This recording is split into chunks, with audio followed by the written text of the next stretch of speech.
What is good, everyone? This is your host, Deanna Radulescu with Label Free Podcast. Live your best life. You must live label free. As always, bringing you incredible guests with incredible content and information to help you become dynamic. My next guest is a podcast host of the Blogger Evolution. He is an entrepreneur, YouTube blogger expert, and he's joining us from Connecticut. Please welcome Chris Myles. Chris, thank you for joining us today. I'm super excited for our conversation. I absolutely love your story.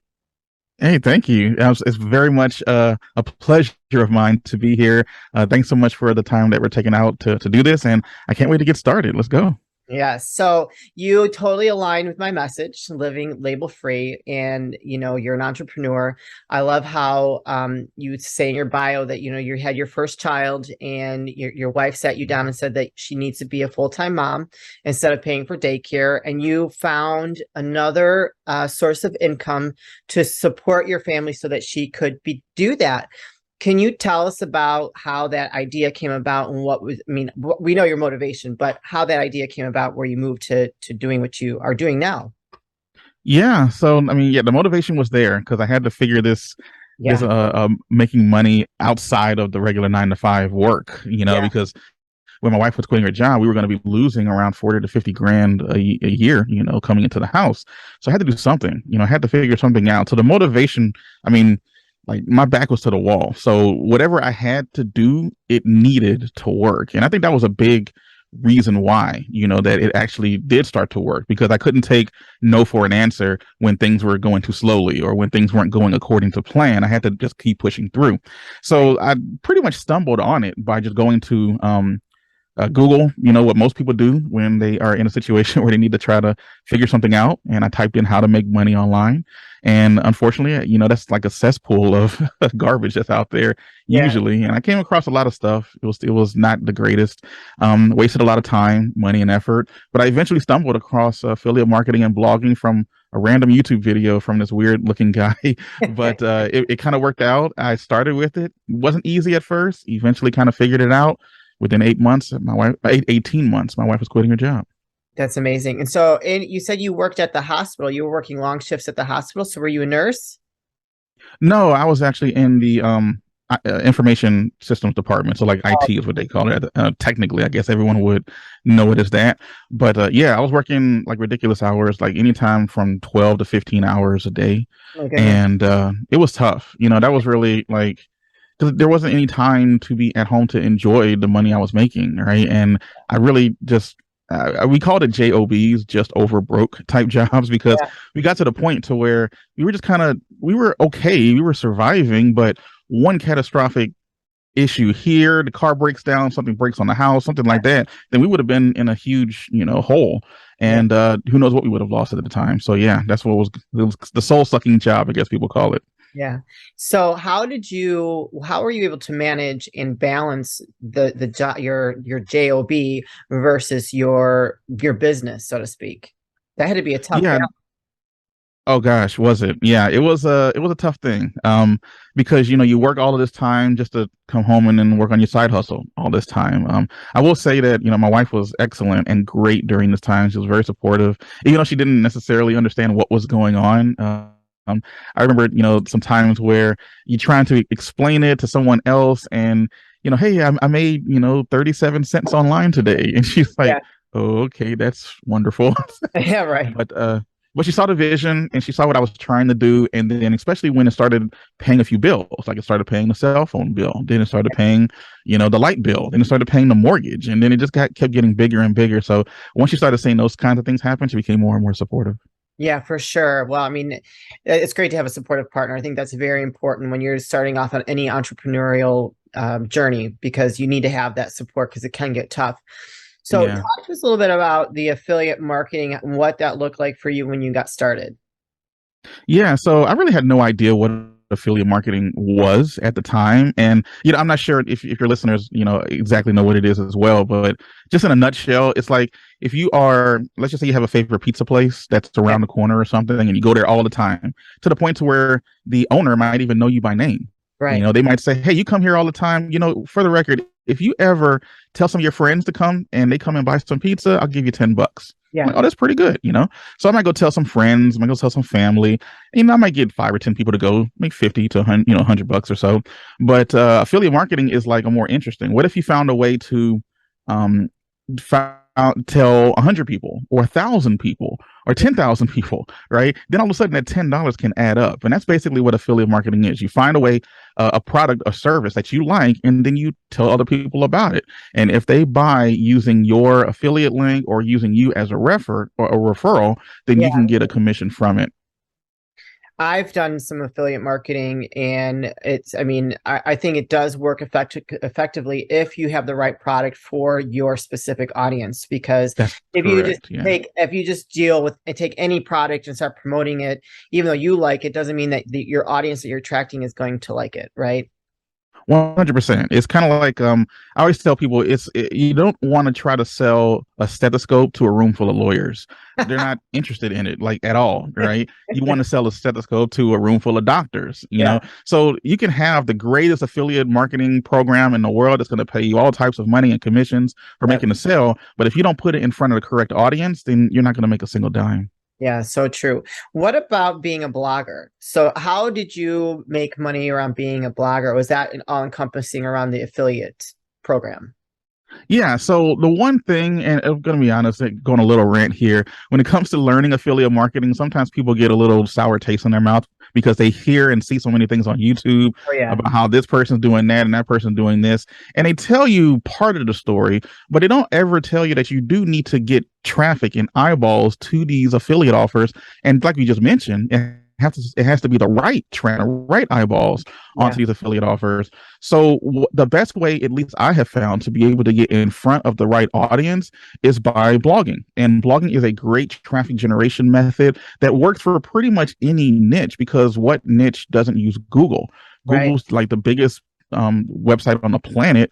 There's around about 8 or so billion people, almost 8 billion people on the planet.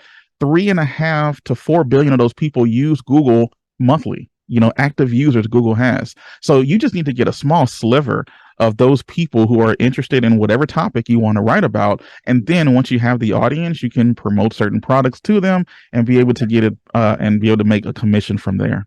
That's awesome. So do you use specifically YouTube then with your blogs? I use it in tandem. So blogging and the YouTube. When I first got started, it was all blogging, I should say. And then after a while, I started noticing that one of the better ways to get your articles to rank higher on Google is to include a video in the article itself, so that when people land on it, they'll watch the video, they stay on your website longer. So instead of putting other people's videos, I decided to put my own videos, because my own videos has my own agenda and I want to promote my products. So that kind of helped reinforce it. And then that's kind of how I kind of backslid into YouTube. And then now I just do both blogging and YouTube. And so you start blogging on your website then, which will draw traffic to the to your YouTube video. Is that how that works? No, actually, I use blogging to get traffic from Google. So when you go to google.com and you search a phrase or anything like that, my website hopefully pops up in that top 10. And then I use YouTube to get, that's like another traffic source. So Google is a traffic source itself. YouTube is a traffic source. And I mainly use YouTube to get new eyeballs to look at my blog as well. So I'm always trying to drive as much traffic to my blog as possible, because that's where I can build rapport, get email addresses, being able to contact people further down the line so that I can remarket to them in the future and things like that.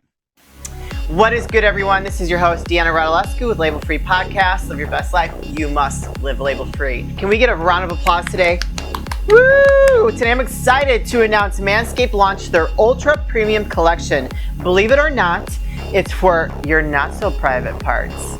I'm talking about a leveled up hygiene routine with your favorite manly scent. And let me tell you something, it smells so good. My man wears this every day. This is an all-in-one skin and hair care kit for the everyday man and covers you from head to toe. Manscaped is trusted below the waist. Now trust them with the rest. Join the 4 million men worldwide who trust Manscaped by going to manscaped.com and use the code LABELFREE20 for 20% off and free shipping. And enjoy. how would you recommend as someone to get started in blogging and starting a YouTube channel that would successfully bring them additional income? Yeah, 100%. I'd say to jump into a blog first and then add YouTube after you've built a bit of a foundation. That's usually the best way to do it, especially if you don't want to put your face out there. There's a lot of people who don't want to do a YouTube channel. I have plenty of faceless YouTube channels. I have blogs that you can use a separate moniker for. You don't even have to use your real name on a blog, Wow. which is pretty cool. So as you build that out, I would definitely find a topic that you are interested in, because you're going to be creating a decent amount of content on it. And early on, you're going to be creating content for people who aren't there. You know, you kind of be writing to a ghost town is what I like to call it sometimes. And as you're doing that, as long as you're creating content that's helpful and that you are interested in creating, it won't seem as hard getting over that first hump. Once you start getting some traffic to the site, you start getting some sales, especially through affiliate marketing, then it really will propel you to want to continue working with it more. But you just got to get over that initial first hump, which is usually like a 3 to 4 month period. Yeah. Okay. So there's a time frame that you say that if you're consistent, you'll get through it. So how often should someone release content as a blogger? As a blog, it doesn't matter, as much as you possibly can. Oh, wow. We're not in the days where you got to do one consistently each week. The only way that might help is if it keeps you consistent, right? So I might want to do one each week so that by the end of the year, I have 50 articles out there. That's really what the goal of that is. But there's no algorithm bumps or anything like that by creating more content. Just recently, I put 100 articles on a site because I had them all ready. So I didn't drip them out or wait or anything like that. I put all 100 on there right there and then moved on. Holy cow, that's quite a few. So blogging is pretty popular. There's quite a few people that are out there doing it. They're doing it successfully. How crowded do you think the space is, or how competitive do you think it is for anyone that's looking to get into doing that? Yeah, a lot of people argue that blogging is saturated, and some people even say that blogging is dead. But I'm going to be honest, because of the amount of people who are out there and using these platforms, no one out there is speaking in your voice in the first place. Right. So if it's your voice, then someone's going to jive with you. They're going to react with whatever it is that you have to say. So instead of looking at it as being, oh, it's saturated, there are certain niches that are tougher to get into than others. But usually, if you don't give up, it's going to eventually work out as long as you consistently put content out there. So it's not saturated. You just need to know the right way to find the gaps that are out there so that you can make your mark. And that has to do with something that's called keyword research, which might be a little bit too in the weeds, but it's basically just a way of figuring out what content on the internet is not there, and then you creating that content, and then people find it from there. Yeah, so that kind of answers my next question. I was like, okay, so if somebody wants to be a blogger and they don't know what they should start blogging about, like, how can they go about figuring out a good subject matter so where they could draw that what's needed in the marketplace, I guess. Yeah, so you would look into things that you're interested in and creating content on what's called a niche or a niche, depending on what part of the world you happen to be in. So just using as an example, yesterday I was doing research on the bowling niche. So I'm going through Google. I just go to google.com and I type in the word bowling or bowling ball or something like that. And then if you notice, if you don't press enter, you just type the word bowling and you'll notice that Google pops up. Yeah, exactly. And it'll give you a whole bunch of different, what they're guessing you're actually looking for. But there's a trick that you can do as well. You can take your cursor and put it right there in the front of bowling and then type in how or should I or can I, and what Google will do is auto populate all of the different questions that people usually have when they're Googling this subject. And at that point you just got to Google each question and see what's out there.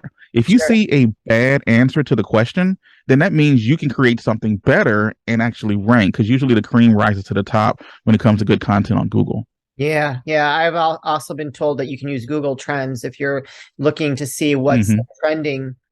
That's a good way to find out, like put in the subject and see what pops up where, there's a lot of different information that comes up with that. Very cool. You are a wealth of information. And I guess, how scary was it for you when you started making enough money to leave your 9 to 5, so to speak? Terrifying. It was completely terrifying because it was it got to the point to where I was earning more revenue working on my side gig than it was working the primary gig. To the point to where it was almost a waste of time to go to work, because if I had taken that same time and put it into the business, I should be able to generate more revenue. Yeah. So it got to that point, and I had to, I mean, I'm not just, a single guy living in his parents' basement, I mean, family and a kid and everything. So I had to make, decisions that not just affect me, but affect, everybody in the household. So it was a tough thing, but a couple of circumstances popped up and the opportunity was there, especially when my son was like 1 or 2 at the time. And I remember talking to my wife, let's just give it a try for a year and just see what happens. And worst case scenario, I go get another job, right? I'm the kind of person that tries to fear regret more than I fear failure. So I didn't want to go through the whole process and then regret never doing it. So we tried it for a year, and then another year and another year. And now we are about 4 years later and we're still here. That's amazing. So what would you recommend to somebody who is like, tired of the job and looking for an additional source of revenue? What kind of advice would you give them? Yeah, so don't be like me and just immediately quit your job right there. That probably would be very irresponsible. However, you should start putting things in motion. We talked earlier about blogging or whatever you're going to try to do being saturated, right? Well, the best time to plant a tree was 20 years ago. The next best time to plant a tree is right now. Yeah. And sometimes it's better to go ahead and just get started with something and start growing it. See what happens. You don't need a ton of time. The way that I show people how to do blogging and everything, you need about an hour a day. If you can do about an hour a day, then you are going to be able to at least keep the ball rolling to the point to where it becomes this huge snowball. Yeah. But if you never get started because you're like, oh, I'll never get to that point, then you're going to end up being in the same place. I think Jim Rohn had a quote that says, if you want to do something different, if you want something to be different, you have to be different. Yeah. So that's the way you have to look at it. Yeah, no, I love that. Very true. I'm a big fan of all that stuff. Let's talk about your podcast, The Blogger Evolution. Yeah. Started listening to it, and the first one was about affiliate marketing, and you have a free masterclass on there. We won't get too deep into that, but tell us about where the audience can find it and what they can expect if they go and check out your podcast. Yeah, so it's a podcast I've been running since about 2020. Took a little bit of a break, but we're back now, and got around 70 or so episodes. We talk about blogging and affiliate marketing, but more importantly, trying to infuse a little bit of humor and interviews from people who are a lot more successful than even I am, who are doing this exact same business model. It's a great business model to use because the amount of money and time that you put into creating the content, the ROI on it is like 100-fold, if not more, if you're able to do it the correct way. It's a great way to invest as well. You can invest in websites and they sell for huge multiples, but we talk about that a lot on the podcast on how you can really build wealth with website investing and creating blogs with affiliate marketing. Oh, that's something I've never heard about, website investing. What exactly does that mean? Yeah, so just like any business that generates revenue, it's worth something. You could sell a business to someone else who would like it. If you have a brick and mortar that probably clears, $2,000 a month or something like that, you can actually turn around and sell it for about, a year or two worth of profits, so that when someone takes it over, then it's a long-term investment for them to try to build up and get their investment back. It's the same thing with website investing. You can actually build up a blog, and let's say you build a blog up to be, $500 a month. That website itself is worth around $20,000. You can sell it to somebody else. Yeah, you could sell it to somebody else. They can buy it, and they have a website that's already generating revenue. Kind of similar to real estate investing, right? But you don't have to worry about getting a renter. You can. As soon as you acquire a site and you move over to monetization and all of that fun stuff, you're immediately getting a return on your investment right then and there. Google's so consistent with the amount of traffic that it sends to our websites that people can bank on it. And because they can bank on it, they can usually park money. If you have a site that makes around $3,000 a month, that asset is worth over $100,000. Wow, that's incredible. Where can people find you, connect with you, and learn more? Yeah, so definitely the Blogger Evolution podcast. Search for it on your favorite podcatcher and subscribe, please. And we'll really appreciate that. But you can also follow me on the YouTube channel and Instagram at Chris Myles Official. Excellent. You guys, I'm going to put all those links in the show notes, so go check him out. Go subscribe, follow his show, and subscribe to his YouTube. That is the best way to support people like us. There's also some very valuable information. I was checking it out myself, and I am a fan, and I'm following myself. So, Chris, this is the part of the show where I like to ask for last words of wisdom or advice. What would you like to leave with us today? Yeah, that's a good one. I would definitely say, do something now that your future self will thank you for. It's one of my favorite quotes, and you'll probably hear me say it a couple of times on the podcast. But doing something now and then working with it, so that in the future you can look back and be like, you know what, at least I tried or did it, even if it wasn't successful. Do something now that later you can look back and say, man, I'm glad I did that. Yeah, no, amen to that. So, I mean, pull the trigger. That's what I always tell my mom. Just do it. She's been wanting to write a book. I'm like, just do it. It's never too late. Just kind of live your legacy, man. I became a fashion designer. It did not pan out, but I did it. It was my dream. I don't regret it. Yeah. It was an amazing experience, but I did it. I chased it. I went after it. So I totally live by those words of wisdom. Yeah, it's like a ready aim. Was it ready fire aim versus ready aim fire? Let's do it. Well, Chris, this has been an absolute pleasure. Thank you for sharing your story. Congratulations on all your success. You are definitely an inspiration to people out there that are interested in just getting out on their own and trying to live on their own terms, because that's what we're all about here at Label Free Podcast. Awesome. Thank you so much for having me on. This has been a blast. You're welcome. You guys, this is your host, Deanna Radulescu with Label Free Podcast. Live your best life. You must live label free. Please don't forget to follow, subscribe, rate, review, comment, share, all those good things. And I'll be back soon with more dynamic guests.